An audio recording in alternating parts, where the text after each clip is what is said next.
क्या होते हैं कॉमन रीजन जिसकी वजह से कोई भी कपल डिवोर्स फाइल करता है? Ego, lack of acceptability, and too much expectation. So there is a difference between acceptance and expectation.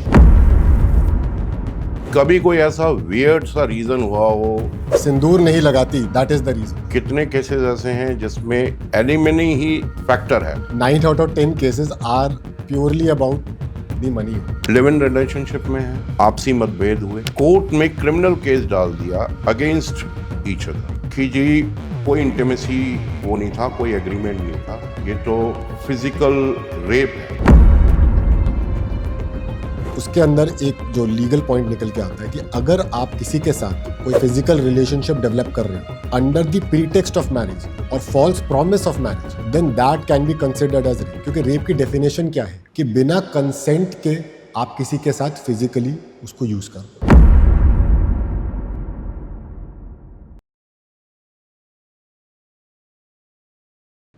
कहां से एलएलबी किया आपने? ये पीआईएल डाली आपने? अपील को एप्पल लिख रखा है, इसमें प्रोसिक्यूशन को प्रोस्टिट्यूशन लिख रखा है, एक एक सेंटेंस में 5-5 मिस्टेक हैं। ये सब है आपको थोड़ा लाइटर मूड देने के लिए, क्योंकि आज जो मेरे साथ मेहमान हैं वो एक बहुत ही सेंसिटिव मुद्दे पर हमसे बात करने आए हैं। मैं वेलकम करता हूं प्रशांत गही का, जो 15 साल से प्रैक्टिस कर रहे हैं और स्पेशलाइजेशन रखते हैं in crime and matrimonial law. Welcome Prashant. Thank you so much Anurag ji. लगता है मेरी त्वचा से मेरी उम्र का पता नहीं चलता है। नहीं, तुम्हारी त्वचा से भी तुम्हारी उम्र का पता लगता है, और तुम्हारी टैगलाइन से तो 100% तुम्हारा पता लगता है, which says I spread happiness by getting people divorced. तो प्रशांत, ये एक बहुत सेंसिटिव सा मुद्दा है और आज की डेट में पूरा समाज ही इससे ग्रसित है। मैं जानना चाहूँगा कि क्या होते हैं कॉमन रीज़न जिसकी वजह से कोई भी कपल डिवोर्स फाइल करता है, कोई पिटीशन फाइल करता है डिवोर्स के लिए? सर, अगर मैं ट्रेडिशनल सेंस में बात करूं या मॉडर्न सेंस में बात करूं, रीजंस तो वही कॉमन है। Ego, lack of acceptability, and too much expectation. So there is a difference between acceptance and expectation. जहाँ पे मिसमैच होता है वहाँ पे फिर ईगोज फ्लेयर अप हो जाती हैं, और ईगो जहाँ पे आ जाती है वहाँ पे लॉजिक जो है that leaves the chat once logic leaves the chat, then court is the only option which at least a couple see towards their resolution. That is the main reason, अगर मैं मोटे मोटे तौर पे बात करूँगा तो। और मैं ये मानता हूँ कि एक छोटा सा मुद्दा जो कि किसी स्टेज पर घर में सॉल्व हो सकता है, बात करने से सॉल्व हो सकता है, वो कोर्ट पहुँचने के साथ ही बहुत बड़ा हो जाता है, और उसमें सबसे ज़्यादा जो गाज गिरती है, जो हेट्रेड आती है, वो आती है लॉयर को। क्या कहना चाहेंगे इस बारे में? सर, सबसे ज़्यादा प्रेज भी वकील को आती है और सबसे ज़्यादा हेट्रेड भी आती है। एक कॉमन आपने शायद सुना होगा, मैं तो रोज़ ही सुनता हूँ, जी आप तो जी घर तोड़वाते हो। तो उसका ना मैं एक ही सीधा तरीके से जवाब देता हूँ, जी मैं घर नहीं तोड़वाता, घर तो ऑलरेडी टूटा हुआ है, मैं तो सिर्फ जी मलबा हटाने में हेल्प करता हूँ। तो घर नहीं तोड़ते, सिर्फ मलबा हटाते हैं। कभी कोई ऐसा वियर्ड सा रीज़न हुआ हो जो कि आपके पास एज अ केस बन के आ गया हो कि दो कपल में एक बड़ा वियर्ड सा रीज़न है और वो उन्होंने कोर्ट में फाइल कर दिया कि जी हमें तो डिवोर्स चाहिए? Sir, it is so weird, as simple as, मैं ज़्यादा स्पेसिफिक तो नहीं जाऊँगा, बट एज सिंपल एज सिंदूर नहीं लगाती। सिंदूर नहीं लगाती, that is the reason. As simple as सुबह उठ के मेरे माँ बाप को चाय नहीं पिलाती, that is the reason. As simple as जी रात को ये 9:30 बजे के बाद घर आता है, that's it. No other allegation of any other thing. सिर्फ इस बात पे कि जी सात को 9:30 बजे आता है और सुबह 8:30 बजे चला जाता है। He does not spend time with me, while forgetting कि वो जो नौकरी कर रहा है, जो सब कुछ कर रहा है, घर के लिए ही कर रहा है, फाइनेंशियल फ्यूचर के लिए ही कर रहा है। It is as simple as that and I find it so weird. अभी मैंने पीछे ऑनरेबल सुप्रीम कोर्ट का एक सुझाव सुना था to all these couples who are filing divorce cases कि भैया जो नॉर्मल वेयर एंड टियर है उसको आप कारण मत बनाओ अपनी फैमिली को तोड़ने का कि जी सिंदूर नहीं लगाती, 9:30 बजे के बाद घर आता है, माँ बाप को चाय नहीं पूछती। ये सारे reasons advisable by Supreme Court कि आप इसको घर में सॉल्व करें तो ज़्यादा बेटर रहेगा। मगर मुझे बताइए कि जो जजमेंट आता है उसमें कोर्ट कौन कौन सी चीज़ों को कंसिडर करता है कि हाँ ये तथ्य हैं या ये फैक्ट्स हैं जिनके ऊपर उन्होंने जजमेंट दिया किसी के भी फेवर में। सर अगर मैं डिवोर्स केसेस की बात करूं तो वैसे तो बहुत सारे ग्राउंड है जिसके under divorce case file court में किया जा सकता है। 3-4 सबसे ज़्यादा कॉमन है जो मैक्सिमम केसेस में यूज़ करते हैं। सबसे कॉमन है क्रूअलिटी, मानसिक तौर पे भी हो सकती है, शारीरिक तौर पे भी हो सकती है। दूसरा हो गया कोई एक्स्ट्रा मैरिटल अफेयर है। तीसरा हो गया कि भाई घर छोड़ के चला गया, 7 साल हो गए, 8 साल हो गए, पता ही नहीं कहाँ है या कहाँ गई है। और इसमें भी 90% केसेस आपको मानसिक क्रूअलिटी के ही कोर्ट में मिलेंगे। अब आप सोचोगे मानसिक क्रूअलिटी आपने बता तो दी, बट होती क्या है? मज़े की बात यह है कि कानून में कहीं पे भी ये डिफाइन नहीं है कि मेंटल क्रूअलिटी होती क्या है। कोई भी आप एक्ट खोलोगे, चाहे वो क्रिमिनल लॉ हो, कमर्शियल लॉ हो, टैक्सेशन हो, हर एक टर्म को डिफाइन किया जाता है कि कंप्लेनेंट किसको कहा जाएगा, रिस्पोंडेंट किसको कहा जाएगा, कोर्ट क्या है। मगर पूरे डिवोर्स लॉ में as of right now mental cruelty क्या होती है ये कानून में कहीं लिखा नहीं हुआ। तो आप सोचेंगे तो कोर्ट डिसाइड कैसे करता है कि मेंटल क्रूअलिटी क्या है? जैसे आपने सवाल शुरू किया कि सुप्रीम कोर्ट और हाई कोर्ट की जो जजमेंट्स आई हैं पिछले सालों में, 30-40 सालों में, हर पर्टिकुलर केस में जो अपना वो जजमेंट देते हैं वहाँ से वो क्रूअलिटी जो है वो एक डिस्टिल होके डिफाइन होके आती है कि कहाँ क्या कहा जाता है उसको। और वो एक इतना बड़ा अम्ब्रेला है जिसके अंदर नॉर्मल मेंटल क्रूअलिटी तो क्या हो गई, गाली गलौज कर दी, दहेज मांग लिया। फिजिकल क्रूअलिटी क्या हो गई कि जी मार पिटाई हो गई। ये तो बहुत कॉमन है, कोई भी इंसान देख लेगा। बट सुप्रीम कोर्ट और हाई कोर्ट की जजमेंट यहाँ तक पहुँच गई हैं, इस सेंसिटिव टॉपिक को इस नुआंस तक उन्होंने समझ लिया है कि वो कहते हैं कि हस्बैंड एंड वाइफ, आप और मैं बैठे हैं, अगर मैं आपसे बात नहीं कर रहा हूँ, सिर्फ आपको इग्नोर कर रहा हूँ, वो इग्नोरेंस भी एक क्रूअलिटी है शादी के अंदर जो कोर्ट अब रिकग्नाइज करता है। मियर इग्नोरेंस, आपने कुछ किया नहीं है, आप कुछ नहीं कर रहे हो, ये भी एक तरह की क्रूअलिटी है। आपके अनुसार what is the definition of a abusive marriage? Sir abusive marriage again physical तो बहुत कॉमन है, I don't need to explain it कि फिजिकल अब्यूसिव मैरिज क्या होगी। बट मैक्सिमम स्पेशली शहरों में आपको फिजिकली अब्यूसिव मैरिजेस कम मिलेंगी बिकॉज समाज थोड़ा सा इवॉल्व हो चुका है। बट साइकोलॉजिकल बहुत मिलेंगे। आपने नार्सिसिज्म बहुत सुना होगा, ये टर्म एक आजकल पिछले 5-10 साल में काफ़ी पॉपुलर हो चुका है और ज़्यादातर आदमियों पे ही, हस्बैंड्स पे ही गिराया जाता है कि they are too full of themselves, कि उनको लगता है बस I, me and myself. Basically ego है। It is ego multiplied by 10 is narcissism. और यही एक अब्यूसिव रिलेशनशिप है जिसके अंदर हस्बैंड या वाइफ कोई भी हो, मैं किसी एक के लिए नहीं कह रहा हूँ, अपने पार्टनर से अपने दिल की बात शेयर नहीं कर सकता। आपने 7 फेरे लिए हैं, 7 जन्मों का बंधन साथ मिला है, बट आप 7 मिनट अपनी ढंग से बात नहीं कर सकते, अपने फियर्स शेयर नहीं कर सकते, अपनी होप्स एंड डिज़ायर्स शेयर नहीं कर सकते। सिर्फ क्या आया, खाना खाया, ड्रिंक पी, सो गए, ऑफिस से आया है, बच्चों को तैयार कर दिया, पति को भेज दिया, काम खत्म हो गया। And this multiplies and compounds into an abusive relationship जो एक टाइम पे फटता है।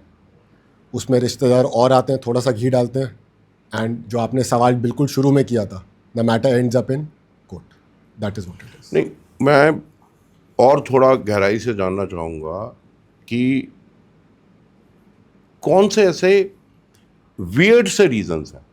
देखो, किसी अब्यूसिव मैरिज में रहना गलत है, उसको ना तो कानून कहता है, ना आप सजेस्ट करोगे, ना मैं करूँगा, मगर उसको एक डेफिनेशन दे देना, एक तरीके का अब्यूसिव मैरिज का माहौल सा क्रिएट कर देना कि जी ये ऐसा होता है, जो कि एक्चुअली है नहीं। उसमें समझदारी और रिएक्शन या कंपैटिबिलिटी जिसको कहते हैं, उसकी कमी है केवल, जो कि सॉर्ट आउट हो सकती है, बिना कोर्ट के हो सकती है, बिना एडवोकेट की हो सकती है। मैं उसके बारे में जानना चाहता हूँ आपसे। सर देखिए, हर इंसान का ना एक अब्यूसिव रिलेशनशिप या किसी भी रिलेशनशिप को निभाने का अपना अपना तरीका है। पहले ज़माने में लोग थोड़े से टॉलरेंट हुआ करते थे। उसका और भी रीज़न है कि उनको अपने ऑप्शंस का ही नहीं पता होता था कि ऐसा ऑप्शन भी है। जैसे इसी से रिलेटेड मैं थोड़ा सा डाइवर्ट करके आपको जवाब दूंगा। लोग मुझसे पूछते हैं, प्रशांत जी आजकल वक्त डिवोर्स के केस इतने बढ़ क्यों गए हैं, पहले तो जी नहीं होते थे। ये बड़ा एक कॉमन सवाल मुझे आता है।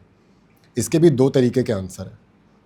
पहली बात तो ये है कि आज सोशल मीडिया के आने से हमें अवेयरनेस ज़्यादा हो गई है कि डिवोर्स केसेस फाइल हो रहे हैं। पहले सोशल मीडिया नहीं था तो आपको पता नहीं होता था कि एक्चुअली में कोर्ट में कितने केसेस फाइल हो रहे हैं और क्या हो रहा है। आज जजमेंट्स ऑनलाइन आ जाती है, लोगों के इंस्टाग्राम या फेसबुक पे रील्स आ जाते हैं, तो लोगों को लगता है कि बहुत सारे डिवोर्स केस फाइल हो रहे हैं। ऐसा नहीं है कि नहीं हो रहे। तो अवेयरनेस वाला एक एंगल है। दूसरा जो इशू है वो ये है कि पहले स्पेशली विमेन, उनको अपने राइट्स का ही नहीं पता होता था कि हमारे पास ये राइट्स हैं। क्यों? क्योंकि ज़्यादातर हाउसवाइफ्स होती थी, घर से बाहर निकलती नहीं थी। आज जितनी भी औरतें हैं फॉर्चुनेटली काम कर रही हैं, सेल्फ इंडिपेंडेंट है, बट इसके साथ साथ अवेयर भी है। तो जो पहला सोचा जाता था कि आदमी के पास एक पावर है कि छोड़ दूंगा या रख लूँगा, आज वो थोड़ा सा बैलेंस हो गया है कि औरत के पास भी वही पावर है जो वो रियलाइज़ कर चुकी है। बट प्रॉब्लम फिर वही आ जाती है ईगो की, एंड कि दूसरे को एक मज़ा चखाने वाला होता है। अब आपने जो सवाल पूछा कि किस तरह से चीज़ें होती हैं जो नॉर्मली सॉल्व हो सकती हैं बट वो नहीं कर पाते और कोर्ट चले जाते हैं। सर देखिए, कोई भी प्रॉब्लम है ना एक दिन में नहीं होती कंपाउंड। किसी इंसान के शरीर में अगर कोई प्रॉब्लम भी, अगर कैंसर भी है, तो वो भी एक किसी स्टेज पे एक छोटा सा सेल ही है जो इग्नोरेंस की वजह से, लैक ऑफ ट्रीटमेंट की वजह से मल्टीप्लाई हो चुका है और अब ऑपरेशन करना पड़ेगा या हिस्सा ही काटना पड़ेगा। तो अब्यूसिव रिलेशनशिप जो एक हस्बैंड एंड वाइफ का है, इसी तरह का है।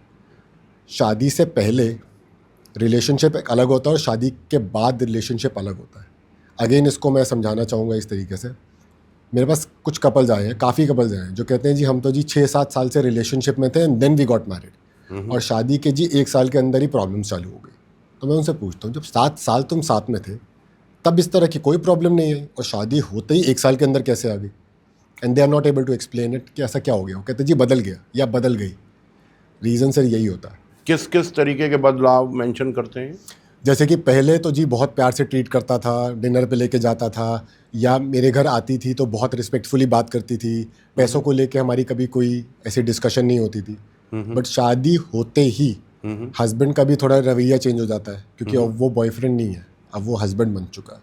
वो गर्लफ्रेंड नहीं है, वो वाइफ बन चुकी है। और ये केस है जहाँ दोनों वर्किंग है? दोनों वर्किंग है, दोनों इंडिपेंडेंट है, दोनों हाईली एजुकेटेड है, किसी चीज़ की कमी नहीं है, ना ही फाइनेंसेस में। ऐसा भी नहीं कि कोई फाइनेंशियली ऊपर या नीचे है तो वो एक टेफार है।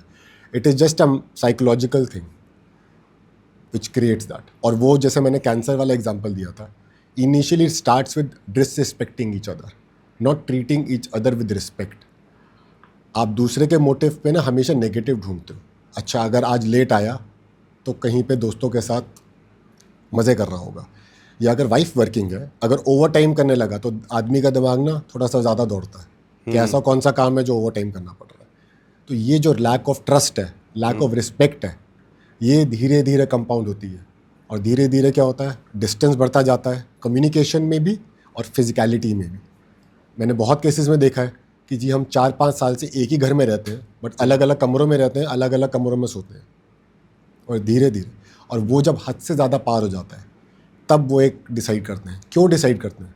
क्योंकि वो सोचते हैं कि जीवन ऐसे तो नहीं बीत सकता। 1-2 साल तो चलो अलग रह सकते हैं आप और मैं, बट क्या 10 साल बाद भी यही चलता रहेगा कि आप अलग कमरे में, मैं अलग कमरे में? समाज में कब तक वो ढोंग चलता रहेगा हैप्पी मैरिज का, उनके हिसाब से? नहीं, आज मेरा जो सवाल था मैं दोबारा उसी पे आऊँगा। आपने बताया दोनों लोग वर्किंग हैं, तो एक अंडरस्टैंडिंग तो डेवलप हो जाती है कि भाई कोई आदमी काम कर रहा है तो उसको समय भी देना होगा, ऑफिस में मीटिंग्स भी हो सकती हैं। What about in a case where one of the person is a home maker? मैं मेल फीमेल दोनों की बात कर रहा हूँ, जरूरी नहीं है कि फीमेल ही होम मेकर हो। There could be a possibility कि एक आदमी है, उसका काम घर से है, he is into share broking और इंटरनेट के थ्रू वो कोई काम करता है, where he can do it sitting at home और she can do it sitting at home. मगर एक पार्टनर जो है वो बाहर ट्रैवल करता है, काम करता है, उस केस में किस तरीके की दलीलें उनके थ्रू दी जाती हैं to just support their case? Sir देखिए, अब ये तो बहुत ज़्यादा नुआंस हो जाएगा बिकॉज हर केस के फैक्ट्स अलग होते हैं, बट नॉर्मली आप कह रहे हैं कि जहाँ पे एक मान लीजिए औरत है जो होम मेकर है, तो उसमें शादी में इशू क्या आ जाता है? फिर आदमी काम कर रहा है, औरत घर पे है, बच्चे हैं नहीं है, दैट्स अ डिफरेंट इशू. होता क्या है शादी के बाद ना, the husband in these cases, not in every case, in these cases he stops believing that this is the same woman जो किसी टाइम पे मेरी फ्रेंड हुआ करती थी. वो फ्रेंडशिप ख़त्म हो जाती है. देखिए, friendship has to continue whether that woman और that man is your boyfriend और गर्लफ्रेंड और हस्बैंड और wife. Two people need to be friends. If they are married to each other, if they are not friends, any relationship will not work together. Even business partners, if they are not friends, that business partnership is going to fail at some point of time. Because what happens, आप दूसरे को you will start taking the other person for granted. इसमें भी यही होता है कि जब तक तो वो गर्लफ्रेंड थी तब तक तो वो पीछे लगा हुआ था, शादी नहीं हुई है, वो जब चाहे शादी के लिए मना कर सकती है या रिश्ता टूट सकता है. बट एक बार शादी हो गई तो आदमी के दिमाग में क्या आता है, अभी जाएगी कहाँ. Then you start taking her for granted. अच्छा, अब घर में काम कर रही है, होम मेकर है, which is it self is I think काम करने वाले आदमी से ज़्यादा responsibility I think home maker की है. अगर किसी भी इंसान ने देखा है कि घर चलता कैसे है तो वो मान जाएगा इस बात को. But that person may be is not able to see her in that respect. और वही लैक ऑफ रिस्पेक्ट वाला जो एंगल मैंने बताया था, वो एक टिफ क्रिएट करता है. सेम अगर आदमी है, वर्क फ्रॉम होम है, और औरत है, चाहे होम मेकर है या whether she is working and going to the office and coming back and seeing कि आदमी वर्क फ्रॉम होम कर रहा है, तो फिर वही लैक ऑफ रिस्पेक्ट. कहीं ना कहीं वो वर्क फ्रॉम होम वाला जो एंगल है वो उसकी नज़र में रिस्पेक्ट को नीचे कर देता है कि अच्छा ये तो घर पे ही पड़ा रहता है. अच्छा, घर पे बैठे रहेंगे, वो कहते हैं ना, पुरानी कहावत है, दो बर्तन है आपस में रहेंगे तो खटखट होती रहेगी. तो इसीलिए वो जो घर में रहेंगे तो खटखट होती रहे. मेरे डैड हमेशा कहते हैं कि बेटा आदमी बाहर ही रहे तो अच्छा है. हस्बैंड एंड वाइफ में फिजिकल डिस्टेंस दिन में बना रहे ना, तो रिलेशनशिप में का जो बॉन्ड है वो स्ट्रांग रहता है. जितना पास रहते हैं ना उतना फिर आवाज़ ज़्यादा होती है. आपने अपना करियर तकरीबन 15 साल पहले शुरू किया और क्रिमिनल और मैट्रिमोनियल दोनों केसेस आप देखते हैं. मैं आपसे जानना चाहूँगा कि 15 साल पहले के डिवोर्स केसेस की संख्या और आज की संख्या में कितना बढ़ाव देखा है आपने? In terms of rise of divorce yes, कितने स्पाइक हुए हैं केसेस? मैं आपको एक अनऑफिशियल नंबर से समझाने की कोशिश करता हूँ. कोई ऑफिशियल डेटा तो नहीं है, और ये दिल्ली का एग्जांपल लूँगा, एनसीआर का भी नहीं लेता. NCR means Faridabad, Gurgaon and Noida. अगर डिवोर्स परसेंटेज की बात करें तो यूएस और यूरोप में 40 to 50% है divorce rate. Half of the marriages और at least 1/3 of the marriages do end up in divorce. India में there is no percentage as such because India इतना बड़ा है कि सिटीज़ का एंड रूरल एरियाज़ का परसेंटेज नहीं निकाल सकते. पर दिल्ली में अनऑफिशियल अगर मैं आपको नंबर बताऊं तो 24 से 25,000 डिवोर्स केसेस फ्रेश हर साल फाइल होते हैं. Every year 25,000 fresh divorce cases. Pending की बात नहीं कर रहा हूँ, फ्रेश हर साल फाइल होते हैं सिर्फ दिल्ली में, not counting Faridabad, Gurgaon and. And how much time does it typically takes to get one case resolved? Means hypothetically. See, अगर तो म्यूचुअल डिवोर्स हो रहा है जिसमें समझौते से हो रहा है, then that can end within a period of 6 months. 6 महीने के अंदर अंदर. ऐसी कितनी परसेंटेज होगी? I will say 1/3 of the cases are mutual. एक तिहाई तो म्यूचुअल होते ही होते हैं. तो अगर आज 10 केसेस फाइल हुए हैं तो कम से कम 3-4 तो म्यूचुअल होंगे ही होंगे. What about rest? जो 2 तिहाई हैं जो कंटेस्टेड है, हस्बैंड ने डाला हो, वाइफ ने डाला हो, क्रूरलिटी पे डाला हो, अडल्ट्री पे डाला हो, किसी चीज़ पे भी डाला हो, एवरेज 3 से 5 साल का उनका एक टाइम फ्रेम है. 3 से 5 साल? 3 से 5 साल है. अप टू 3 years में मैक्सिमम केसेस हो सकते हैं. 5 years is something which is a buffer period. I have cases which have gone for 11 years. Okay. But वो रेयर केसेज है. Those are not your typical cases. But 3 years is a good benchmark because हमारा बहुत, again जो मैं बात कर रहा हूँ वो दिल्ली शहर के हिसाब से बात कर रहा हूँ. हमारा पॉपुलेशन बहुत ज़्यादा है, कोर्ट्स बहुत कम है, जजेस बहुत कम है, तो लोड बहुत ज़्यादा है. एक जज पे हर रोज़ 30-40 केसेस लगे हुए हैं हर रोज़। हर रोज। तो आप इमेजिन करिए कि कितने में वो आर्ग्यूमेंट सुनेंगे, कितने में एविडेंस करवाएंगे, कितने में फाइनल आर्ग्यूमेंट सुनेंगे, फिर जजमेंट भी लिखवानी है, एडमिनिस्ट्रेटिव काम भी करना है। तो जजेस पे भी बहुत प्रेशर है, वो बहुत काम करते हैं, जेन्युइनली बहुत काम करते हैं, बट पॉपुलेशन के आगे वो भी हेल्पलेस है। Alimony factor. सर ये तो बहुत ही इंपॉर्टेंट क्वेश्चन पूछ लिया आपने। सर एलिमनी और मेंटेनेंस ये दो टर्मिनोलॉजीज यूज होती है। करेक्ट। मेंटेनेंस हो जाता है आपका महीने का खर्चा, जो हस्बैंड आइडियली हस्बैंड वाइफ को महीने दर महीने एक रेकरिंग देगा, और एलिमनी हो जाती है आपकी वन टाइम सेटलमेंट अमाउंट कह लीजिए या कुछ भी कह लीजिए, वो मिलता है towards the end of the case. जब केस खत्म हो जाता है तो वाइफ को वन टाइम एक एलिमनी अमाउंट मिलता है for the rest of her life, ताकि वो अपना जीवन रीसेटल कर सके। कितने केसेस ऐसे हैं जिसमें एलिमनी ही फैक्टर है to file the case? Should I say 90%? 9 out of 10 cases are purely about the money only. Okay. Yes, the wife is aggrieved, the husband is aggrieved. वो एक एंगल ज़रूर है, but the ultimate motive is money only, and I don't blame them. सारी चीज़ें पैसों से ही चलती हैं। अगर ऊपर ऊपर से हम देखें तो alimony is something what a female is getting, right? Typically आदमी को भी मिल सकती है। वो मिल सकती है।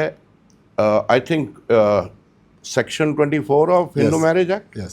बट इज इट एलिमनी और is it maintenance? Section 24 is maintenance. Maintenance. Section 25 is permanent alimony. Okay. तो जो केस के दौरान जज साहब खर्चा बांधते हैं वो सेक्शन 24 में यही होता है, जिसको मेंटेनेंस। कितने मेल इसको ट्राई करते हैं या मतलब इसके लिए फाइट करते हैं? सर बहुत ही कम करते हैं, बिकॉज दो एस्पेक्ट है। बहुत ही रेयर केसेस में ऐसा होता है that the husband is earning less than the wife. मेरे पास एक कुछ केसेस है जिसमें चल रहा है, हमने फाइल भी किया हुआ है, they are under arguments, but maximum cases में क्योंकि the wife is usually earning less than the husband, इसलिए हस्बैंड अप्लाई कर सकते हैं but they don't even apply for it because it becomes pointless. So ना के बराबर ही मैं बोलूँ। उस केस में जिसमें दोनों हस्बैंड वाइफ एक बहुत डिसेंट सैलरी पे हैं and they maintain a very decent lifestyle, how it is going to affect the judgment? A lot. I believe that is the biggest contributing factor in deciding कि maintenance मिलेगी या नहीं मिलेगी या कितनी मिलेगी। 2020 से पहले, अक्टूबर नवंबर से पहले बहुत सारी जजमेंट्स थी जो डिफाइन करती थी कि किन सर्कमस्टांसेस में मिलेगी नहीं मिलेगी। अगर वाइफ क्वालिफाइड है, काम कर रही है, तो क्या पैरामीटर्स होंगे। अगर हाईली क्वालिफाइड है but choosing not to work just to get money from the husband, उसके बड़े पैरामीटर्स होते थे। बट 2020 में अक्टूबर नवंबर में एक जजमेंट आई थी रजनीश वर्सेस नेहा की, सुप्रीम कोर्ट की, जिसने एक तरीके से क्रिस्टलाइज कर दिया और सॉलिडिफाई कर दिया कि मोटा मोटा क्या पैरामीटर्स रहेंगे मेंटेनेंस के। उन्होंने एक एफिडेविट भी तैयार किया जो ओरिजिनली दिल्ली हाई कोर्ट ने डेवलप किया था, एंड देन सुप्रीम कोर्ट ने उसको अडॉप्ट करके, उसको मॉडिफाई करके, इम्प्रूव करके ऑल ओवर इंडिया सारे केसेस में अप्लाई कर दिया जो मेंटेनेंस के होते हैं। नटशेल उसका सिर्फ ये है, if both the husband and wife are working, are earning, and unless उनकी इनकम में बहुत ज़्यादा गैप है, बहुत ज़्यादा, कि अगर हस्बैंड 10 रुपये कमा रहा है और वाइफ 2 रुपये कमा रही है, that will be a huge gap. But अगर वाइफ 8 रुपये 9 रुपये और हस्बैंड 10 रुपये, then she is not entitle for maintenance. Say again? If both of them are earning across each other, parallel to each other, then she is not entitled to maintenance. Not. उस case में जहां पर husband has got lot of money and he is earning lot of money, wife is a homemaker and they are not maintaining a very high lifestyle, मतलब पैसा है मगर lifestyle नहीं, does it impact the alimony? तो जैसे मैंने बताया, income, recurring income of the husband and wife is the major factor which decides the alimony. Living expenses, lifestyle, it is a contributing factor but not the whole. Okay. तो for example अगर इसमें husband मान लीजिए महीने का 5 लाख रुपए कमाता है एंड वाइफ या तो कुछ नहीं कमाती है या बहुत ही कोई छोटी सी नौकरी करती है 20-25 हज़ार की, then husband would be liable to pay. अब आपका सेकंड सवाल ये आएगा कि कितना, कोर्ट कैसे डिसाइड करेगी कि कितना देना है? क्या वो लाइफस्टाइल पे डिपेंड करता है, एक्सपेंसेस पे करता है? यस, कोर्ट्स मोटा मोटा देखेंगी घर कहाँ पर है, गाड़ियाँ क्या खड़ी हुई हैं, फ़ोन क्या रखा हुआ है, एसेट्स क्या हैं, बट ये एक रफ कैलकुलेशन में लेके आएंगे। इसका कोई बही खाता नहीं निकलेगा, बट एक just for consideration of the जज कि पार्टीज इकोनॉमिकली कहाँ स्टैंड करती है। नहीं, कोई फाइनेंशियल डेटा कोर्ट एक्सपेक्ट नहीं करता कि असेट्स वर्सेस लायबिलिटीज क्या बिल्कुल हैं? करता है। जैसा मैंने आपको रजनीश वर्सेस नेहा का एग्जांपल दिया था, उन्होंने जो एफिडेविट डेवलप किया था, उस एफिडेविट के कॉलम्स में आपको अपने assets, liabilities, loans, incomes, partnerships, और अगर आपने कोई प्रॉपर्टी खरीदी है, बेची है, कोई जॉइंट प्रॉपर्टीज़ हैं, बच्चे कितने हैं, उन पे कितना खर्चा है, अगर आपके डिपेंडेंट्स हैं, पेरेंट्स हैं, उन पे कितना खर्चा है, all of that is made in that affidavit. उसके साथ साथ कोर्ट एक्सपेक्ट करती है और डायरेक्ट करती है कि हस्बैंड एंड वाइफ अपना 3 साल का बैंक अकाउंट स्टेटमेंट, ITR और सैलरी स्लिप्स अगर वो एम्प्लॉयड है, या फिर प्रॉफिट एंड लॉस स्टेटमेंट अगर वो बिजनेस ओनर है, ये उस एफिडेविट के साथ फाइल करेंगे ताकि कोर्ट को एक्यूरेटली पता चल सके कि पार्टीज कहाँ स्टैंड करते हैं। क्योंकि एफिडेविट में फिर भी आप सफ़ेद झूठ बोल सकते हो, कुछ मिस रिप्रेजेंट कर सकते हो, but data doesn't lie. And specially अब इंडिया में, क्योंकि पिछले 4-5 साल में everything has gone digital, even your खर्चे and incomes, it is easier for the court to assess the bank balance and the financial capacity, दोनों हस्बैंड एंड वाइफ की। बहुत केसेस में वाइफ आती हैं, कहती हैं जी मेरे पास तो बिल्कुल पैसे नहीं है, मैं काम करती हूँ, मैं XYZ कमाती हूँ, बट मेरा तो पूरा एक्सपेंसेस में चला जाता है। बट जब हम उनकी बैंक अकाउंट स्टेटमेंट देखते हैं तो देखते हैं वो क्लब्स भी जाती है, ज़ारा में शॉपिंग भी करती है, आईफोन भी खरीद रखा है। Does it impact the absolutely judgment? Does. आप कोर्ट में जाके ये कैसे कह सकते हो कि मेरा जो इनकम है मुझे पूरी नहीं पड़ रही, जबकि आप उसी इनकम से अननेसेसरी के एक्सपेंसेस कर रहे हो? क्या ज़ारा की शॉपिंग एसेंशियल एक्सपेंस हो जाएगा? क्या आईफोन खरीदना एसेंशियल एक्सपेंस हो जाएगा? क्या क्लब्स में जाना, डिनर्स में जाना एसेंशियल हो जाएगा? और आप कोर्ट में आके बोलो मेरे पास पैसे नहीं है। हस्बैंड्स के लिए भी यही अप्लाई होता है। हस्बैंड भी जब कोर्ट में आते हैं तो कहते हैं जी मेरे पास तो जी नौकरी थी वो तो छूट गई है, मेरा तो जी बिज़नेस बंद हो गया है, लॉस हो गया है। बट जब उनका बैंक अकाउंट स्टेटमेंट देते हैं, ITR देखते हैं, तो 1-2 बैंक अकाउंट और निकल आते हैं जो उन्होंने एफिडेविट में डिस्क्लोज नहीं किए होते। उनके खाने और पीने की आदतें निकल आती हैं, उनके ट्रिप्स निकल आते हैं। सो ये सारी चीज़ें कोर्ट्स कंसिडर करता है टू एक्यूरेटली असेस। प्रशांत, कभी कोर्ट के अंदर कोई बहुत वियर्ड सा एक्सपीरियंस हुआ है आपको? ऑनेस्टली बोलूँ रोज़ ही होते हैं, but on the top of my head मुझे एक याद आ रहा है, इनफैक्ट 2 याद आ रहे हैं। एक जिसपे मुझे ऑफिस जाने के बाद हंसी भी आई, और एक दूसरा जिसमें मुझे ऑफिस क्या कोर्ट में खड़े खड़े गुस्सा भी आ गया। रियली? अब मैं आपको सुनाता हूँ। हंसी वाला ये है, there was a client, I am a divorce lawyer, I do divorce cases in court. But किसी जानकार के थ्रू आया तो उन्होंने बोला कि जी इनकी ना शादी रजिस्टर करवानी है, आप करवा दें। मैंने कहा जी नहीं करते हैं, आप खुद भी कर सकते हैं, you don't need a lawyer for that. मैंने कहते गाइड कर दीजिए। मैंने गाइड कर दिया, उन्होंने SDM के ऑफिस में जाके अपना जो भी फॉर्मेलिटी है करवा ली।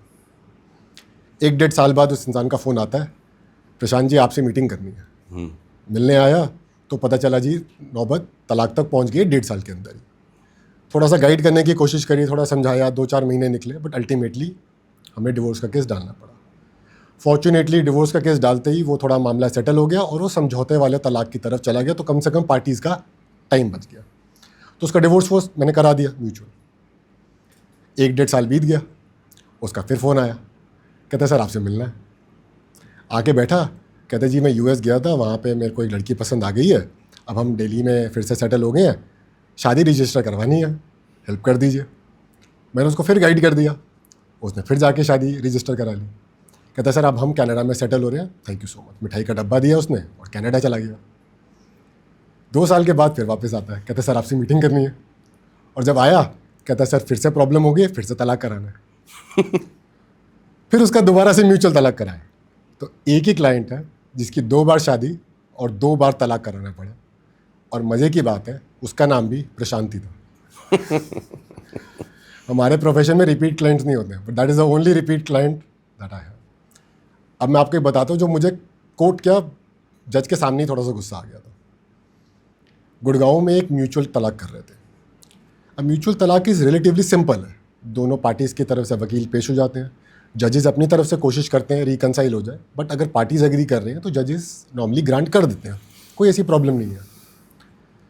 उस केस में उन्होंने पहले हस्बैंड से पूछा, मैं वाइफ को रिप्रेजेंट कर रहा था, कि हाँ जी आपने सोच लिया है? हाँ जी सोच लिया है। पक्का जी? पक्का। रिकनसाइल का कोई स्कोप नहीं है? कोई स्कोप नहीं। मेरी क्लाइंट की तरफ जज आई, शी वॉज अ फीमेल जज। उनसे पूछा कि आपने सोच लिया जी आप क्या काम करते हो? तो both of them were highly educated, working, तो उससे they knew what they were doing. ऐसा नहीं है कि उनको पता नहीं क्या कर रहे हैं। उससे कंफर्म करने के बाद मेरी क्लाइंट से पूछते हैं, आपकी फैमिली से कौन है? उसने बोला जी कोई नहीं आया। कहती नहीं, फिर तो मैं म्यूचुअल तलाक आपको ग्रांट ही नहीं करूँगी। तो उसने बोला क्यों जी? कहती नहीं जी, हमारी कोर्ट में जब तक लड़की की तरफ से कोई घर वाला आके वो नहीं करता, ऑथराइज़ नहीं करता, तब तक हम नहीं करते। मुझे बहुत अजीब लगा, तो मैंने पूछा, मैंने कहा योर ऑनर हस्बैंड की तरफ से भी तो कोई नहीं आया। कहते नहीं, हस्बैंड की तरफ से नहीं चाहिए, हमें सिर्फ वाइफ की तरफ से चाहिए होता। तो मुझे अजीब भी लगा और गुस्सा भी आया कि भाई ये कैसे चीज़ हो गई कि वाइफ वो शादी करना, आप समझते हैं कि वो शादी अपनी मर्ज़ी से कर सकती है, हाईली एजुकेटेड है, एमएनसी में काम कर सकती है, बट जब डिवोर्स लेने आ रही है तो उसको अपनी फैमिली की या तो ऑथराइजेशन चाहिए या उनका अप्रूवल चाहिए तलाक लेने के लिए।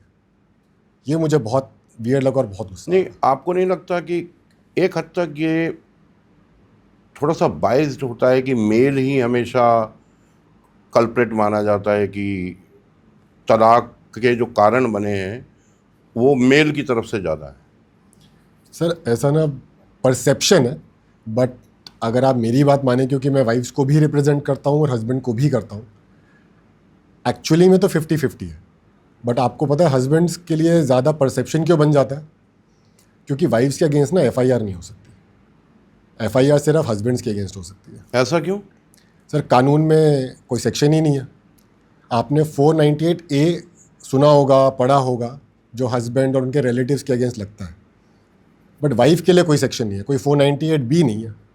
तो जिस दिन वो आ जाएगा ये परसेप्शन भी धीरे धीरे चली जाएगी। नहीं, ये आपने बहुत इम्पोर्टेंट पॉइंट लाया। उससे पहले मैं ये जानना चाहता हूँ कि रिलेटिव्स का, फ्रेंड्स का, कोलीग्स का, नेबर्स का कितना परसेंटेज होता है contribution to make two people, a couple, to reach to a situation to file a divorce case? Sir ना के बराबर ही है, because at the end of the day एक हस्बैंड एंड वाइफ का रिलेशन बहुत पर्सनल है। उसमें बाकी लोग ज़्यादा इंटरफेयर क्या ही कर लेंगे, बात कर सकते हैं, कुछ कर सकते हैं, बट एक्चुअल जो प्रॉब्लम्स हैं, चाहे वो ठीक है चाहे गलत है, चाहे वाजिब है या नहीं है, चाहे पेटी है या बिग है, उनमें रिलेटिव्स, फ्रेंड्स, सास ससुर, इन लॉज, इनका कुछ नहीं है। नहीं, वो कहते हैं ना, पड़ोस में एक आंटी आके सास के साथ बैठ गई, आपकी बहू तो 9:30 बजे आती है, ये इतनी देर क्या करती है, कौन सा ऑफिस खुला रहता है? लड़के के लिए बोल दिया, ये तो रोज बॉम्बे चला जाता है, दुबई चला जाता है, वहाँ क्या करता है ये जाके, ये इस गाड़ी में क्यों आई है, इसको कौन छोड़ने गया है, चाहे वो कुलीग ही है, लेट आवर्स में छोड़ने आ रहे। तो ये सारी चीज़ें कहीं ना कहीं कंट्रीब्यूट तो करती ही हैं ना to develop that sort of hatred कि कानों से सुना। तो क्या आप नहीं समझते कि couple should be understanding each other and their job profile and their nature, और उनको समझना चाहिए कि यार ये इन चीज़ों का इम्पैक्ट हमारी पर्सनल लाइफ पे नहीं आना चाहिए? शुरुआत तो वहीं से होती है। आप ठीक कह रहे हैं, बट देखिए दुनिया तो आके कुछ भी कहेगी। आपने बोला ना कि कानों में बात जाती है, बट कान और ज़बान के बीच में एक बहुत ही ज़रूरी ऑर्गन है जो है दिमाग। अब प्रॉब्लम वही आती है जहाँ दिमाग नहीं लगाते। तो चाहे वो सास हो, अल्टीमेटली तो वो अपने बेटे को ही आके बोलेगी जो उस औरत का हस्बैंड है। अगर वो दिमाग नहीं लगा रहा तो then problems are going to happen. So ultimate problem किसकी हुई? कहने वाले की नहीं, सुनने वाले की, और उस सुनी सुनाई बातों पे अपने माइंडसेट को या अपने पर्सपेक्टिव को चेंज करने की, जो हमने स्टार्टिंग में भी बात करी थी, lack of trust, lack of respect, ये सारी वहीं से निकल के आती है। करेक्ट। अभी आपने एक सेक्शन बताया जिसमें प्रावधान है कि फीमेल लड़की रिलेटिव्स के खिलाफ एफआईआर करा सकती है। पुलिस का कितना रोल है? जब पुलिस का रोल तो कानून के अंदर ही डिफाइन किया हुआ है। अगर औरत की कंप्लेंट है हस्बैंड के अगेंस्ट, इन लॉज के अगेंस्ट, डाउरी को लेके, डोमेस्टिक वायलेंस को लेके, then police has to register a complaint. पहले क्या होता था, सीधा एफआईआर हो जाती थी। आपने शायद अगेन पुराने बड़े किस्से सुने होंगे कि एफआईआर हुई और पुलिस वाले जी हस्बैंड को और इन लॉज को जी घर आए और अरेस्ट करके ले गए, थाने में डाल दिया जी। अब ऐसा नहीं होता। 2014 में एक अरनेश कुमार की जजमेंट आई थी जिसने थोड़ा सा बैलेंस ले आया। मैं ये तो नहीं बोलूँगा कि बिल्कुल कंप्लीटली रिस्टोर कर दिया, बट कम से कम कुछ रिस्पाइट दे दिए, जिसके अंदर अब इमीडिएट अरेस्ट नहीं होता बट कंप्लेंट होती है। पुलिस जो है उन पे रिस्पॉन्सिबिलिटी है कि वो वाइफ के और हस्बैंड को और उनके फैमिली को बुलाएंगे और कोशिश करेंगे कि मामला रिजॉल्व हो जाए, क्योंकि वो भी जानते हैं कि मैट्रिमोनियल इशू है। हो सकता है तैश में आके कंप्लेंट कर दियो थाने में, हो सकता है किसी और वजह से कर दियो, तो वो अपने लेवल पे उसको सेटल करने की कोशिश करते हैं। सेटलमेंट क्या हो सकता है, या तो रिजॉल्व हो गया कि कंप्लेंट वापस ले ली, या फिर ये हो गया कि भी जो भी प्रॉब्लम थी अब हम म्यूचुअली डिवोर्स ले लेते हैं और ये पुलिस कंप्लेंट में आगे नहीं करना चाहती। बट अगर ये दोनों चीज़ें नहीं हो पा रही हैं, ना ही रिजॉल्व हो पा रहा है ना ही म्यूचुअल हो पा रहा है, then police is under an obligation कि उनको एफआईआर करनी ही पड़ेगी, बिकॉज जो सेक्शन है वो ये कहता है कि इस तरह के ऑफेंस में आपको एफआईआर करके इन्वेस्टिगेशन करनी पड़ेगी। इन्वेस्टिगेशन का रिजल्ट कुछ भी हो सकता है, बट इन्वेस्टिगेशन ज़रूर करनी पड़ेगी, और वो बिना एफआईआर के नहीं हो सकती। ये एक क्रिमिनल एस्पेक्ट हो जाता है कि आपकी एफआईआर हुई है, there is investigation going on. किस हद तक की इन्वेस्टिगेशन होती है? किस हद तक होनी चाहिए वो एक अलग सवाल है, और किस हद तक होती है वो एक अलग सवाल है। किस हद तक होनी चाहिए?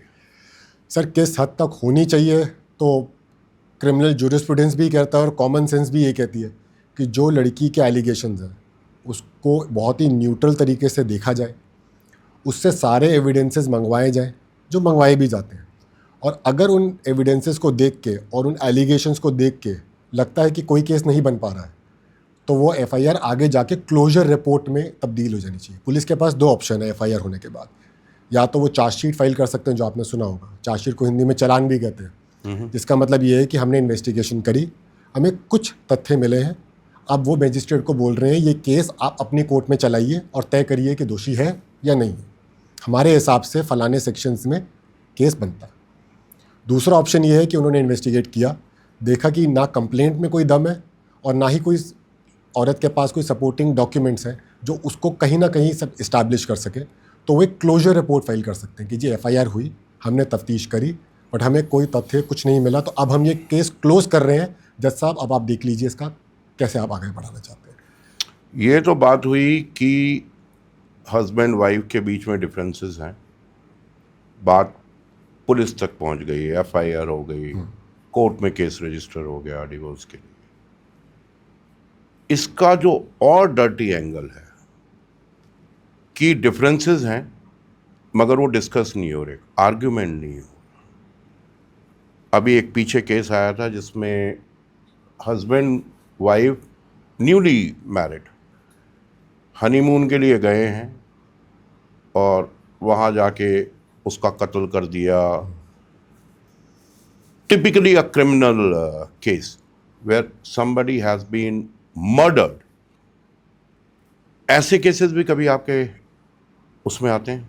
सर वही है, ये केस हाईलाइट हो गया तो इसलिए आप इसके बारे में बात कर रहे हैं, बट इस तरह के सीरियस क्रिमिनल केसेस जिसमें मैट्रिमोनियल एंगल है हर वक्त होते हैं। सारे रिपोर्ट नहीं हो सकते, सारे न्यूज़ में नहीं आ सकते, और ये इतने सेंसिटिव केस है कि इसके बारे में ज़्यादा खुल के बात भी नहीं हो सकती, बट होते हैं इस तरह के केस। और वही होता है कि पहले से कोई इस तरह की, इस केस की बात नहीं कर रहा हूँ, इन जनरल बात कर रहा हूँ कि पहले से कोई बॉयफ्रेंड है या कुछ है, बट फैमिलीज़ अप्रूव नहीं कर रही हैं, तो अब रास्ते से हटाना है तो क्या करेंगे। इस तरह का फिल्मी आपको फिर ये रियल लाइफ में देखने को मिलता है, और आप समझ नहीं पाते कि फिल्में इनसे इंस्पायर्ड है या ये फिल्मों से इंस्पायर्ड है। But this happens, it happens because of money as well, कि शादी कर ली तो इंटाइटलमेंट कुछ प्रॉपर्टीज़ पे, कुछ उसके एसेट्स पे हो जाती है, और फिर रास्ते से हटा दिया। बट ऐसे केसेस होते हैं, बट थोड़े से कम होते हैं, बट होते ज़रूर हैं। एक और चीज़ मैं आपसे डिस्कस करना चाहूँगा इस पॉडकास्ट पे आप एक लिव इन रिलेशनशिप में हैं। आपने कहा 6-7 साल हम लिव इन रहे, फ्रेंडशिप थी, उसके बाद शादी करी। उस केस में क्या होता है जिसमें एक मेल फीमेल दोस्त लिव इन में रह रहे हैं, 4-5 साल गुजर रहे, इंटीमेसी बढ़ी, एक बच्चा भी हो गया, उस केस में क्या? सर देखिए, इस केसेस में आपने बच्चा तो खैर आप काफ़ी आगे चले गए। अगर आप इसको मैट्रिमोनियल एंगल से तय करेंगे कि इसका समाज या कानून इसको इस रिलेशन बनता है मैट्रिमोनियल एंगल इसमें? सर टेक्निकली और legally speaking no, but practically speaking and courts का भी जो एक बीच का नज़रिया है उसमें आता है yes, it is not a marriage, it is a relationship in the nature of marriage. ये कोर्ट डिसाइड करता है। इससे आपको कानूनी हक प्रॉपर्टी और उन चीज़ों पे नहीं मिलता क्योंकि आप लीगली वेडेड वाइफ नहीं हैं। मगर जहाँ हमने कॉन्वर्सेशन स्टार्ट करी थी मेंटेनेंस की या खर्चे की, उसके लिए कोर्ट ज़रूर रिकग्नाइज करता है कि अगर आप एक रिलेशनशिप में हो जो शादी की तरह ही है, कि साथ रहते हो, बच्चा भी है, समाज में भी आप एज अ कपल जाते हो, तो जब मामला कोर्ट में जाएगा तो आप ये कह नहीं सकते कि टेक्निकली और लीगली तो मेरी वाइफ नहीं है, तो मेरा तो जी 1 रुपया देना नहीं बनता। तो उस एंगल में कोर्ट रिकग्नाइज करता है, बट जहाँ तक प्रॉपर्टी और एसेट्स या इनहेरिटेंस की बात आ जाती है उनमें नहीं करता है। एक और चीज इससे निकलती है, लिव इन रिलेशनशिप में है, सालों साल रह रहे हैं, सब कुछ ठीक चल रहा है, आपसी मतभेद हुए, लीगली तो मैरिड है नहीं, कोर्ट में क्रिमिनल केस डाल दिया अगेंस्ट ईच अदर कि जी कोई इंटीमेसी वो नहीं था, कोई एग्रीमेंट नहीं था, ये तो फिजिकल उसमें रेप है। ऐसे कितने केसेस आपके सामने आए हैं और ऐसे कितने केसेस एक्चुअली होते हैं?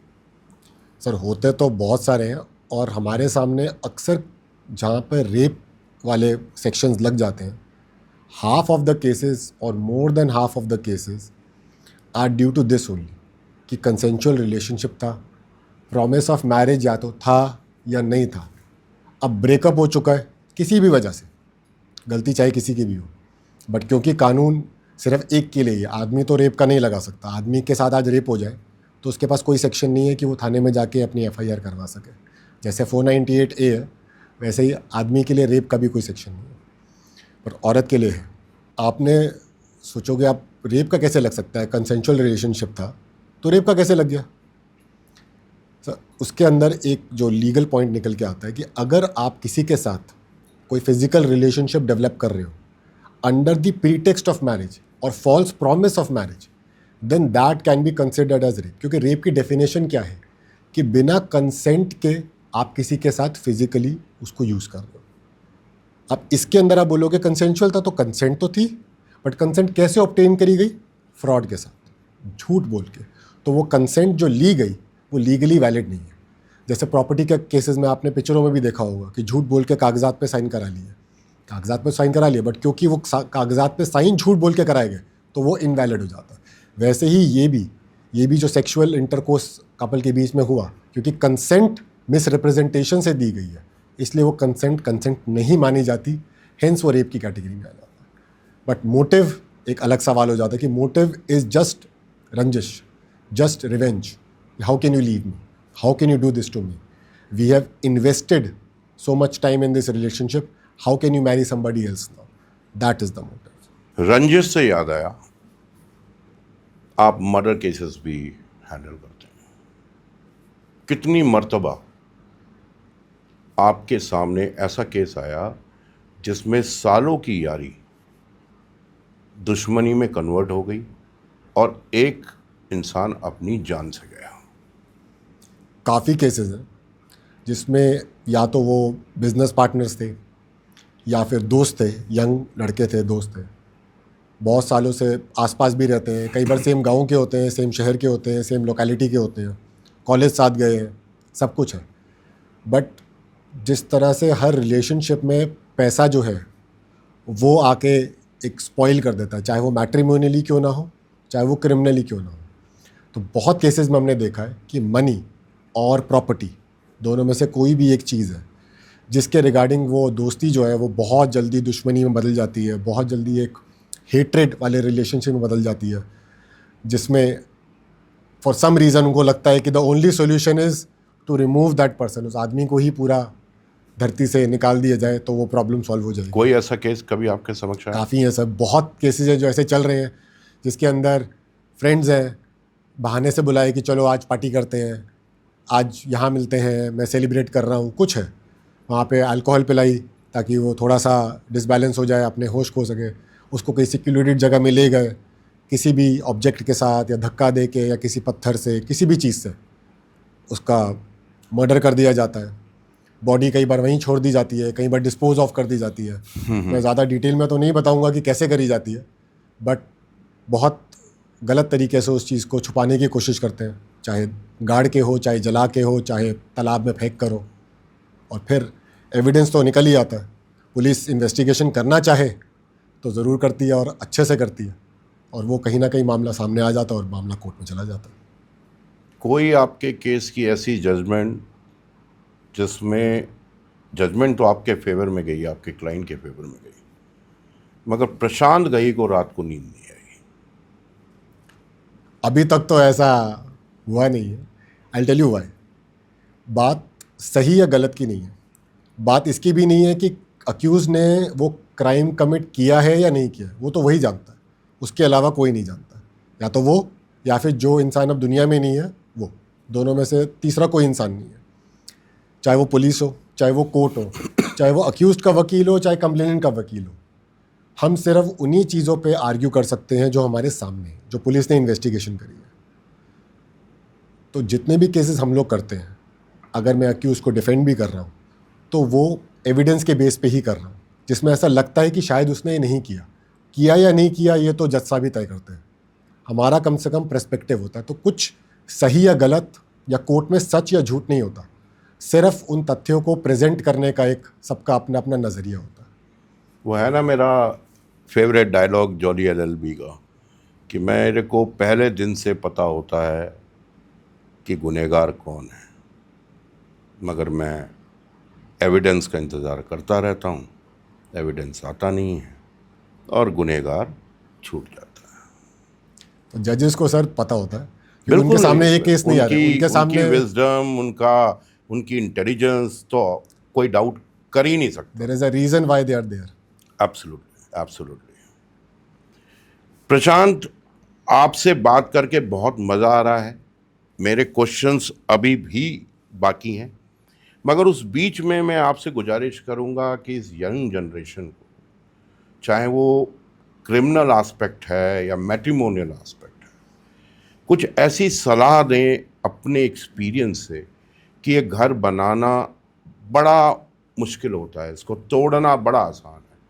वो कहते हैं ना कि बस अगर डिसाइड कर लिया कि मुझे जाना है तो आदमी उसी वक्त जा चुका है। तो कोई ऐसी सलाह जो आप दर्शकों को, नई जनरेशन को, यंग बच्चों को देना चाहें कि शादी कोई गुड्डे गुड़ियों का खेल नहीं है, इसको करने से पहले और इसको करने के बाद किन चीज़ों का आप ध्यान रखें, क्या ऐसी कोई सलाह आप दे पाएंगे? अनुराग जी, मेरे हिसाब से लाइफ में ना काफ़ी डिसीजंस होते हैं जो लेने पड़ते हैं हर उम्र में।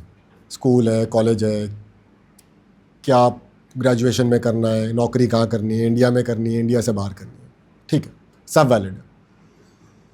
After doing these kind of cases for 15 years now, the single biggest advice I can give is getting married to the right or the wrong person is the biggest life decision that you can ever make. अब आप सोचेंगे क्योंकि मैं इस तरह के case कर रहा हूँ इसलिए ये बात कह रहा हूँ, बट नहीं, आप लॉजिकली इस चीज़ को सोच के देखिएगा। आपने चाहे आपका कोई भी एजुकेशनल बैकग्राउंड रहो, आज आप करियर चेंज करना चाहें बिल्कुल कर सकते हैं, nobody can stop you, only yourself. आज आप अपना शहर चेंज करना चाहें बिल्कुल कर सकते हैं, आप अपना लाइफस्टाइल चेंज करना चाहें सब कुछ कर सकते हैं। किसी और के ना परमिशन की ज़रूरत है, ना किसी और के रिस्ट्रिक्शन की ज़रूरत है। यस, क्वालिफिकेशन है या नहीं है, that's a different angle, but nobody can stop you. But शादी एक बार आपने कर ली, तो एक इंसान है जो अब आपके साथ परमानेंटली जुड़ चुका है. That person can be your biggest strength, can take you up, और your biggest liability and biggest weakness and keep you down. क्योंकि कोर्ट आपको नहीं छोड़ेगा, पुलिस आपको जाने नहीं देगी. उसके बाद आप चक्कर काटते रहेंगे थाने के और कोर्ट के. ना आप अपना करियर चेंज कर सकते हैं, ना अपना प्रोफेशन चेंज कर सकते हैं, ना आप अपना शहर चेंज कर सकते हैं. ना का मतलब ये नहीं कि नहीं कर सकते, but you are always bound, you are always restricted. उस मेंटल प्रिजन में आप हमेशा रहोगे. फिजिकली शायद कभी नहीं रहोगे, उस मेंटल प्रिजन में ज़रूर रहोगे. सो इसीलिए शादी किससे करनी है, किससे नहीं करनी है, वो तो हर इंसान को खुद ही तय करना है. बट क्यों कर रहे हो ये बहुत ज़रूरी है. बहुत लोग शादी सिर्फ इसलिए करते हैं क्योंकि शादी करनी ज़रूरी है. शादी इसलिए करते हैं क्योंकि एज हो गई है और अभी कर लेनी चाहिए, या घर वाले बोल रहे हैं. बहुत ही कम लोग हैं जो शादी इसलिए करते हैं क्योंकि वो खुद करना चाहते हैं, वो अंदर से रेडी हैं. बहुत लोग अंदर से रेडी नहीं है, ना ही मेंटली, ना ही कई बार फैमिली फाइनेंशियल. प्रेशर है, सोशल प्रेशर है बहुत लोग नहीं है. कि इतनी एज हो गई है, एज हो गई है, बहुत चीज़ें. मेरे पास बहुत सारे फैमिलीज आती हैं, पेरेंट्स आते हैं, जैसे फॉर एग्जांपल अपनी डॉटर को लेके आ रहे हैं कि जिनका मैट्रिमोनियल इशू चल रहा है. वो मुझे बताते हैं और मैं कहता हूँ कि शादी से पहले आपने ये सारी चीज़ें आपको नहीं दिखी थी, और आप सरप्राइज हो जाएंगे. मोर than half of the cases वो कहते हैं यस, हमें ये अब्यूसिव वर्बली चीज़ें हमें शादी से पहले दिख रही थी, ये रेड फ्लैग्स जिसको हम बोलते हैं. तो मैंने बोला शादी फिर क्यों करी आपने, अभी तो शादी नहीं हुई थी, you could have backed out. कहते हैं वही सोसाइटल प्रेशर, हम इतना आगे बढ़ चुके थे, समाज क्या कहेगा, हम फंक्शन कर चुके थे, हमारे पैसा लग चुका था, हमें लगा लड़का ठीक हो जाएगा, हम समझा देंगे. That is the reason. मैं भी उस पर यही कहना चाहूँगा कि एक बड़ा पवित्र सा रिश्ता है, बहुत सोच समझ कर इस पर डिसीज़न लें. और अगर एक बार डिसीज़न ले लिया तो ये छोटे मोटे वियर एंड टीयर्स से ना घबरा कर एक अच्छी लाइफ की तरफ बढ़ें, instead of getting into court case, पूरी फैमिली को डिस्टर्ब करके, अपनी मेंटल पीस डिस्टर्ब करके. समय लें, किसी प्रेशर में आकर कोई डिसीज़न कभी ना लें. एक में अगर चीज़ में आप मुझे अलाउ करें ऐड करने का, शादी हो गई है, दो चीज़ें आप ज़रूर कर सकते हैं जो इंश्योर करेंगे कि बात छोटे में ही ख़त्म हो जाए, कभी आगे बढ़े ही ना. एक, always give that respect to the other person. सामने वाले की सोच का, उनके विचारों का ज़रूर रिस्पेक्ट करें. आप अग्री ना करें, वो कोई प्रॉब्लम नहीं है, बट रिस्पेक्ट ज़रूर करें. हर इंसान रिस्पेक्ट चाहता है. और दूसरी चीज़, आपको सामने वाले के एक्शन सही लगे गलत लगे, सोच सही लगे या गलत लगे, always give the benefit of the doubt to the other person. कि अगर कुछ सोच रहा है या रही है, कोई बात होगी, मैं समझने की कोशिश करता हूँ या करती हूँ. इंसान क्या करता है, दूसरे का समझना नहीं चाहता और अपना समझाना चाहता है. और ये सबसे बड़ा रीज़न है कि बात बहुत ज़्यादा एस्केलेट हो जाती है और कोर्ट तक पहुँच जाती है. प्रशांत, एक चीज़ मैं और आपसे जानना चाहूँगा कि किसी भी फैमिली के लिए, किसी भी कपल के लिए रादर, फाइनेंशियल इंडिपेंडेंस कितनी ज़रूरी है? Sir, financial independence is of utmost importance, whether married और अदरवाइज. बिकॉज आप कहीं भी किसी भी प्रॉब्लम का अगर रूट में जाएंगे तो कहीं ना कहीं financial stress is the only reason. ऐसा नहीं है कि जिनको फाइनेंशियल स्ट्रेस नहीं है उनके नहीं होते, बिकॉज अगर सिर्फ वो कारण होता तो जितने भी मिलियनियर्स और बिलियनियर्स हैं उनके कभी तलाक नहीं होता. करेक्ट. बट आम लोगों के लिए, आपके और मेरे जैसे और हमारे जैसे 99% हिंदुस्तानियों के लिए financial is the biggest stress. आदमी को पैसा कमाने का स्ट्रेस है क्योंकि उसको लगता है he is the head of the family, he has to provide for the family. तो वो एक स्ट्रेस है जो कहीं ना कहीं परिवार पे निकलता ही है. बॉस से गाली खा रहा है, प्रमोशन नहीं मिल रही, बिजनेस में लॉस हो रहा है. और एक औरत के लिए, चाहे वो वर्किंग है या होम मेकिंग है, उसको अपने फाइनेंशियल इनसिक्योरिटी की प्रॉब्लम होती है कि कल को मैं कहाँ जाऊँगी, मेरे बच्चे कहाँ जाएंगे, मेरे पास घर खर्च नहीं है, मैं अपने लिए क्या है, मेरे पास कुछ नहीं है. और अगर आदमी उसको फाइनेंशियली सपोर्ट नहीं कर पा रहा तो वो एक बहुत बड़ा स्ट्रेस का कारण और वही एक मैट्रिमोनियल इश्यूज़ का कारण बन जाता है, जिसके लिए फिर वो कोर्ट जाते हैं, मेंटेनेंस की एप्लीकेशन डालते हैं, FIR करते हैं. FIR करने का भी एक बेसिक रीज़न यही होता है कि प्रेशर क्रिएट करना, ताकि सामने से मोटी एलिमनी मिल सके. मैं कहूँगा कि कहीं ना कहीं वो मजबूरी भी बन जाती है क्योंकि उसके बिना शायद वो पैसा नहीं मिलेगा. नहीं, बहुत से घर ऐसे हैं जिसमें हस्बैंड बहुत अच्छा कमाते हैं और शादी सिर्फ इसलिए की जाती है कि लड़का सेटल्ड है, उस पर अच्छा मकान है, उसके बाद अच्छी गाड़ी है, उसका करियर सेट है और हमारी लड़की खुश रहेगी। और अपितु होता क्या है कि वो लड़की घर जाके एक होम मेकर की भूमिका तो बहुत अच्छे से निभाती है, जो कि बहुत इम्पॉर्टेंट है। अगर होम मेकर नहीं है तो बॉस आप भी कुछ नहीं है। तो ये उसके बाद क्या होता है कि वो अपनी एक जो आइडेंटिटी है, जो उसकी पुरानी आइडेंटिटी है, उसकी एजुकेशन है, उसका नेचर है, उसका जो लाइफस्टाइल है, उसको सही मायने में वो ऐसे अडेप्ट हो जाती है उस फैमिली के कल्चर और लाइफस्टाइल में कि अपना भूल जाती है। तो लूजिंग दैट आइडेंटिटी कहाँ तक डेंजरस है एक फैमिली के सक्सेसफुल और अनसक्सेसफुल होने के। मेरे हिसाब से काफ़ी बड़ा कंट्रीब्यूटिंग फैक्टर है, जैसा आपने बताया कि जब वो चेंज अपना पूरा लाइफस्टाइल चेंज कर देती है अपने इन लॉज के लिए, अपने हस्बैंड के लिए, ठीक है, उनका चॉइस है, वो कर सकते हैं। मेरे नज़रिए say that is a very wrong move, क्योंकि आपका जीवन, आपकी सोच एक तरीके से डेवलप हुई हुई है। अब आप शादी के बाद ऑटोमेटिकली उसको स्विच टेम्परेली कर सकते हो, बट अंदर से नहीं कर सकते। और क्या होता है, वो स्विच कर देती हैं just to make them happy, but they are not happy. And then वो क्रिप करती है कि मैंने तो उनके लिए सब कुछ सैक्रिफाइस कर दिया, बट मुझे कुछ नहीं मिला। बट कहीं ना कहीं भूल जाती है that it was her conscious choice, it was always her choice. तो मुद्दे की बात यह है कि आप परिवार का ख्याल रखें, परिवार का से प्यार करें, मगर आप जो खुद हैं, आपकी जो स्ट्रेंथ है, उसको कभी ना भूलें और कभी भी इतने वीकर जोन में ना पहुंचें कि आपके पास सिवाय डिवोर्स के और कोई ऑप्शन ना हो। चीज़ें बहुत बेटर हो सकती हैं, चीज़ें बहुत संभल सकती हैं अगर आप फाइनेंशियली इंडिपेंडेंट हैं, आपके पास एक हुनर है, आपके पास अपनी एक आइडेंटिटी है। तो I will request everyone that they should not lose their identity. इसी के साथ इस पॉडकास्ट को हम यहीं ख़त्म करेंगे। क्वेश्चंस मेरे अभी भी बाकी हैं। May be another podcast with this super gentleman, Prashant Ghai. Thank you very much for being with us.